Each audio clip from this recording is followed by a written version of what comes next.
That's a good question.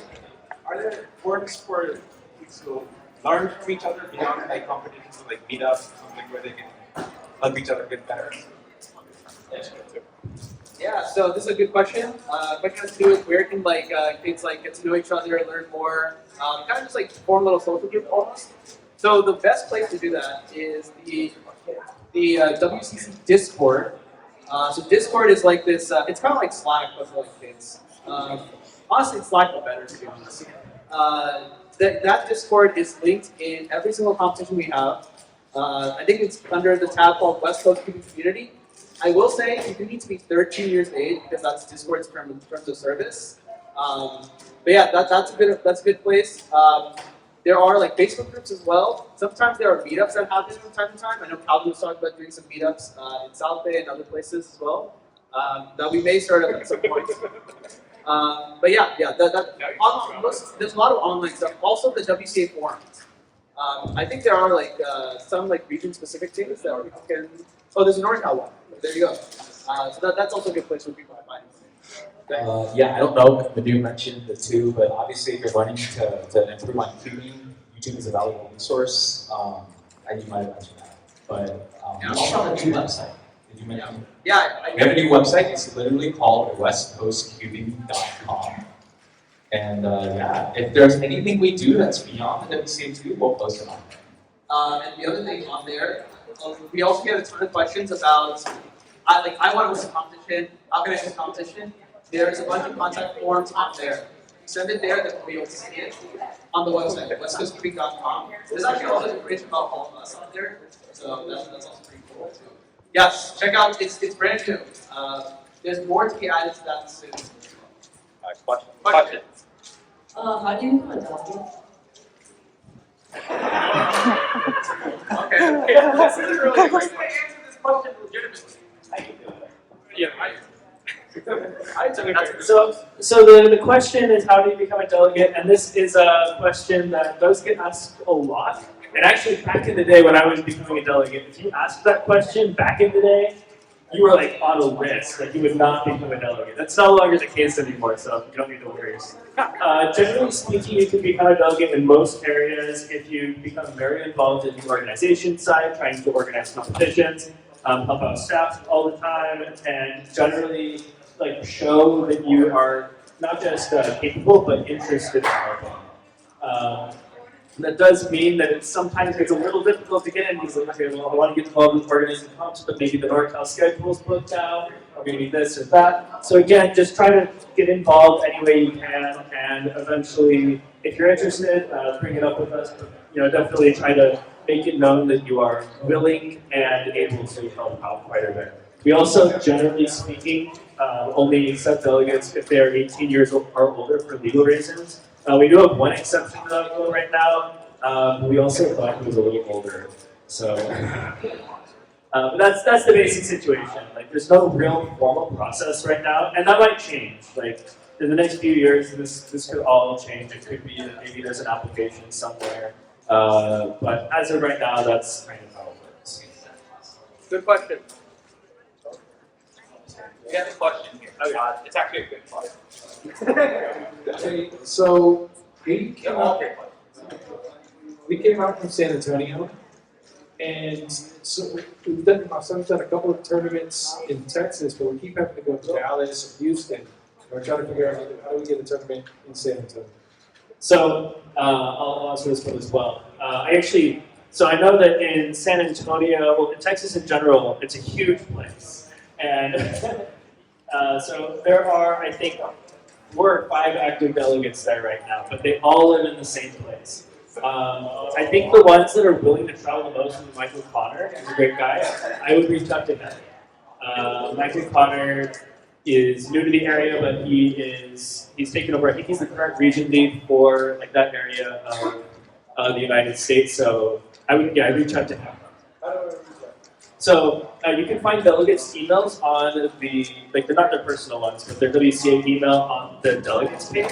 So if you go to the worldcubeassociation, there's staff. It's a little confusing right now, but if you just kind of go under info, delegates, and then try to find it, that should work. Also, if you go to a Texas competition, he's almost certainly listed. If you still can't find it, feel free to reach out to us through the contact form on this website, and I can give you a contact. Michael Connor. Yeah, Michael Connor. Why do each of you want to become delegates? Okay, what is like your pitch to other people? All right, excellent question from the goat himself, Chris again. So I will answer the question with a bit of a plug. So right now, so that's one of the questions that I ask every delegate in the region, other than Michael and Shelley, in an interview that is going to go up on the West Coast Cubing channel throughout the month of June, going into Western Champs in August. So there's only like 5 of us here, but if you want to see everyone's answers, they're all going to be posted. In fact, the first one is already posted. It's already on the WCC channel. Chris Martin was our first interviewee. He had a great interview. But yeah, so if you want to see all of them, I guess after Mike, I'll start. Why did I want to become a delegate? Cubing has meant a lot to me. It's given me like a really solid friend group. I would not have met any of these people outside of Cubing. And I wanted to give back to that community. And one way that I can do that is by being a delegate, by hauling all the equipment around, organizing competitions, making sure that people who want to like be able to cube and they have like an ability to do that and get like official recognition. And we've seen a lot of growth in the region over the last several years, and that's something that I want to help out with. Yeah, there's a lot of good answers as to like why it's interesting to become a WC delegate. I would say the series on our YouTube channel, Meet the Delegate, will hopefully inspire some people to also just know our story a little bit better and what inspires us. I would say that why it's interesting to become a delegate is not really about the actual role, but the things that you do along the way to become a delegate. I find that cubing competitions are very powerful, especially at a young age, because of how much volunteer work drives you and motivates you and molds you into a better person. I would say almost anyone that I've met that has like a meaningful life experience that I can relate to has some sentiment of volunteer work, whether it's volunteering at a food bank, volunteering at some other organization, stuff like that. Volunteer work is very powerful in teaching you life skill sets. Even here today, I'm sure like for some kids, like judging, running, and doing all that stuff is not really that comfortable. But it's important to teach them great social skills within a confines of something that they really enjoy. So I would say that if you take the volunteer work seriously, that's where like the delegates part just sort of answers your own question, like, oh, I just want to do more. I just want to be more involved. I want to be better. And I think that's why being a delegate is so great. It's continuously driving to be better. Yeah. All right, TJ. So I'm a little bit new in the block, so it's a bit more interesting. But I've been staffing kind of the Bay Area since around 2021, when I started competing here. And I love just like helping companies run and filling in wherever I need to be. A little closer. And like filling in wherever I need to be. And especially as of recently, I've been filling into a lot more positions that are a lot more complicated, a lot more interesting. And I started to reach kind of some walls where I wanted to help even more, but I couldn't because I wasn't a delegate. There were certain things that I wasn't allowed to do or wasn't able to do that clearly I saw that there was a need in this community. So that was part of the reason. And another part is I'm going to be leaving to go move down to Southern California at the end of this summer. And they also have they're lacking in a lot of delegates. They're lacking a lot of delegates in competent staff members who have been staffing for a very, very long time. So there was a need there, and that's part of the reason why I became a delegate. Yeah, I don't know if you guys have more answers, but some other stuff, like it's really great to, so we have a delegate who's not here today. His name is Chris Martin. We have many delegates that are not here today, but one of them is Chris Martin. And for example, like you wouldn't think so, but there's a very, very strong cubing community in Hawaii, for example. Obviously not very many people live there, but being able to bring competitions to Hawaii is something that's very meaningful to some delegates, right? And those sort of passion projects to make those sort of things happen. That's what I mean by you're becoming a better person driven through the volunteer work that you do. So like all of that's tied to being a delegate at the end of the day. I mean, there's a lot of other things, but that's what I know. For me, I'll try to make this one quick. I am from Utah, and when I started cubing, there were no delegates in my entire state. There were no delegates anywhere near me, with the exception of someone by the name of Mike McCock in Arizona and Daniel Hayes in Colorado and AJ Blair in Colorado. None of those people really left their states. So I actually had to fly in all the time Michael Young, who's our SoCal delegate, because we actually went to the same high school, just at different times in Utah. And so I became a delegate because I needed to help kind of build up, and there was no one else organizing, so eventually ended up leaving and we ended up training other people, but I still felt like it was pretty cool to be able to help out whenever I needed to. I've also felt some kind of ownership over trying to make sure that we can improve competitions, improve the quality, come up with ideas, and in general just kind of make what we can of whatever we have. So the reason why I became a delegate was because there was a need for another delegate in Nevada. Their competitions in Nevada started to kick up quite a lot. We've seen in the Bay Area this a pretty big increase in the amount of competitors. More recently, not so much, but we've been ramping up competitions. The need in all of these places across the United States has been increasing. So I was asked to become a delegate back in 2019, and I stepped up to the plate and took more of an organizational and bringing competitions to new areas role. That's about it.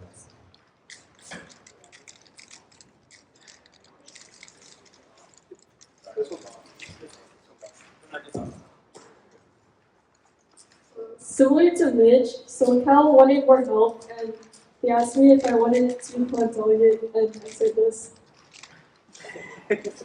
That's how it works for a lot. Same story as yours.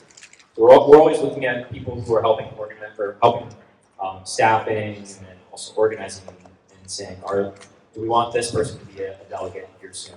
So that's how TJ. You had a question, right? Yeah, I've been a delegate and runner before, so how do you become a scrambler? How do you become a what? Scrambler? You will be a scrambler really soon. Don't worry. So we notice who's been judging, who has been running, and we'll invite you to scramble once we have noticed that you've done a really good job on judging and scrambling. Judging and running. So scrambling has a higher kind of threshold for what we need for in terms of requirements. So we need people to be very consistent at scrambling. You need to not miss scrambles. So when you're practicing at home, if you're following your scramble and you're getting the scramble right every single time, we need people like that. Because if we get missed scrambles, well, then that happens in competition, and then Max Park gets his world record revoked. So that's a big thing that we don't want to have happen. We have had it happen many times. So we need people that we can trust a lot. So don't worry, you're going to be scrambling very soon. So that was your question. Okay. We got about 5 minutes. I know there are a lot of areas that don't have very many delegates, other areas that have too many delegates. Like typically see quite a bit of representation here in the Bay Area. Do you need more delegates? Is there a situation where it's like would like to be delegates, but you have too many people that so it's like sorry, we don't need you right now. Yeah, that's why we're sending 3 of us out to SoCal. The three of us are yeah, I feel like it kind of depends because in many regions, like not having delegates is a big problem, like Hawaii. So when Hawaii wants to have competitions or needs to have competitions, it's a bit of a chicken and egg problem because you need to have competitions so that there are people who are interested, but there aren't going to be people who are interested if there are no competitions. So that's why like Chris is like taking on this role of like being the delegate in Hawaii, but we're still looking for someone based in Hawaii to be a delegate. We had someone who was going to be a delegate, but unfortunately they were not able to like fill that role. Had to leave Hawaii. So yeah, there's a big variation. Like sometimes there are, I would say that too many delegates is rarely an issue. Usually it's a problem if there are too few delegates because that means that there's just less things that can be done. Yeah, I was going to add on to, I'm assuming, are you in California? You're based out here? Yeah. Okay. So part of, so this goes into the question and answer. So it's based on a lot of delegate activity, and some of us are not as active as others, as you might be able to tell. I'm one of the more inactive ones, but the reason why I wanted to do this panel, the perception is we have a lot of delegates. But the answer to that question is like, it's more nuanced based off the workload. And as long as the training is sufficient and we're giving people the opportunity to learn and grow, I personally don't think they're going to actually be too many delegates. So part of this like panel is to sort of like let people know that, hey, this is like totally something that we can include other people, right? And just want to like basically share that story and understand that we're always looking for help too, and we're looking to grow our team. Yeah, I would say so. Yeah, we aren't that scary. Yeah, no, it's not like we have too many, and because of that, Nadu has to go to Southern California now. Like, So your volunteer opportunities just relate mainly to the competitions. Are there in between kind of things that kids can go to develop community with viewers? Yeah, so we haven't seen it as much in NorCal, but it's something we've been hoping will kind of take off. A lot of the other Facebook groups for like the other regions, Southern California, Pacific Northwest, Hawaii to some extent, Northeast, all of these other Facebook groups, you have a lot of parents that are like, hey, let's, like they post on it, we have a Facebook group, you're more than willing to make these posts on it, we're totally cool with it. It's rather inactive, but we'd love to see it become active again. You basically just kind of make a post like, hey, we're gonna do a meetup at like this library or this food court or something, and just get a bunch of cubers and see who shows up. They'll obviously be like unofficial to the WCA unless we can get something worked out with the WCA. But I think most of the fun of it is just kind of it's just like a jolly good time, and you get together with some other cubers kind of thing. So we definitely encourage it. A lot of the regions that we see these thriving in are regions where parents are doing this on Facebook, but that doesn't mean that you can't have kids who are like, hey, I rented out a study room in the Mountain View Library or something like that. Like that's totally a thing you can do, and totally a great way to volunteer, show that you have like these capabilities to do things, which also are great in terms of like evaluating to become like a delegate or an organizer to take on these responsibilities, if that's something you're interested in. If not, that's also great. And again, the Facebook group is just NorCal Cubing, 2 words. I think they're also doing a summer camp down in SoCal. Oh, it's cool. I think that was a Felix, Zendex, and Max Park summer camp just for cubing. I think the sign-ups were months and months ago, and since has built up. But all of us either have day jobs or have school that we have to unfortunately go to. We can't just cube all the day. But we would love to do something like that here to just try to grow the community. But, I gave the microphone to someone. Oh yeah. Somebody from the chat asked, like, what are some of the things that delegates do outside of competitions? Because we know you have a lot of responsibilities, even in a competition, but I also know that there are things that you do outside of that not really well. So there's, competition from a competitor's perspective is hitting the registration button on the website and then showing up on the day of the competition.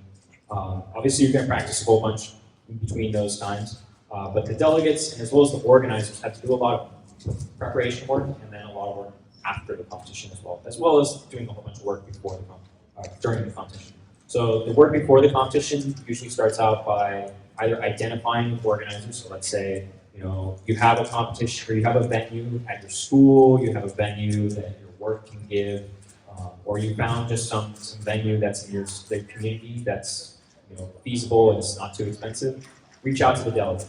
The delegate will start off a conversation with you, say, this is what we can do, this is how many people we can have, this is how many events. And usually, if you propose a competition to us with a venue, you get to pick the events. So that's kind of the big thing is, if you want to host a competition, it's whatever events you want, as long as we have venues. If you try to make comp 4 rounds of clock, there's obviously going to be some level of. I'm down for it. I'll do it. I'm down. I'll do it. One of these crazy guys will do 4 rounds of clock for you, but not me. Maybe the better answer to that is that if we will look at trends. So what Mitch is talking about, if there has been clock in every competition for the past 10 competitions, maybe not. But as far as rounds go, I know some people are interested in doing wackadoodle competitions. This competition is technically a whack. But the amount of people that I could convince personally to set aside an hour to do this, not that many people. So, there's you can do a lot of creative stuff within a competition. So we'll have those conversations with you over email and maybe over Discord or Google, whatever. But we'll have a discourse with you about what an organizer wants, what the delegate wants. So that's usually about anywhere from a 2 to 6 month lead up time before the proposed competition date. So you need to know 2 to 6 months before the actual competition that you want to host a competition. And that allows delegates to get on board. We keep track of everyone's schedules internally. And then once we have that competition date proposed, the events proposed, we will create a competition website. So that competition website is what you guys see on the WCA website. It takes a little bit of time for us to get that up. Then we have to go through a review process with the competition website, and then the competition is eventually posted onto the website. Then the competitors can sign up for the competition. You pay your registration fees, then your name is on the registration list.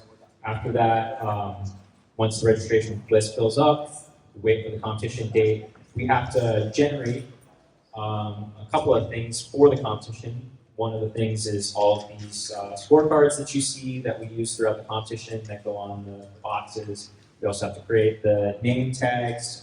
So Calvin's usually the one that's printing out materials at midnight, the night before the competition. So he does a lot of the back-breaking work in terms of crunching the paper. And then usually the day of the competition, we try to keep things going smoothly. So there's a lot of management skills in terms of making sure things are going on time. If there's a problem, how do we resolve that problem? So, and then after the competition, we take all of the results that are uploaded to WCA Live. We export a file, it's called a JSON file, and we upload that to our submission results website. That submission results website will give us it'll kind of tell us if we messed up. We'll go back, make some edits to the results. Also, if you send us any emails about errors in the results, we'll put that in there too. And we finally upload the results. So whenever you get an email after the competition that says the results have been posted for this competition, that's because we're uploading the results for the competition. Another thing that we have to do after the competition is the delegate report. So many people think of this delegate report as an infamous report that is, we write all of our secrets into it. It's not really about that. It's really about, did this competition go well? What went wrong? Were there any issues with the venue? Was it too hot in the venue? Were there size constraints with the venue? Did you get locked out of the venue? Those kinds of questions. Was someone in attendance? Yeah, did anyone not show up? And so and we also will put into the report any incidents that happen either during solving or not during solving. So, if you get a +2, we're obviously not going to put that in the delegate report, but if you have some extreme case where you popped a cube and then it touched someone else, and then this other person came over and touched your cube, we're going to put that in the report because that's an interesting thing to know. We'll submit that report, and that goes out to the WCA staff as a whole. So anyone in the WCA staff can read those reports right now and provide feedback.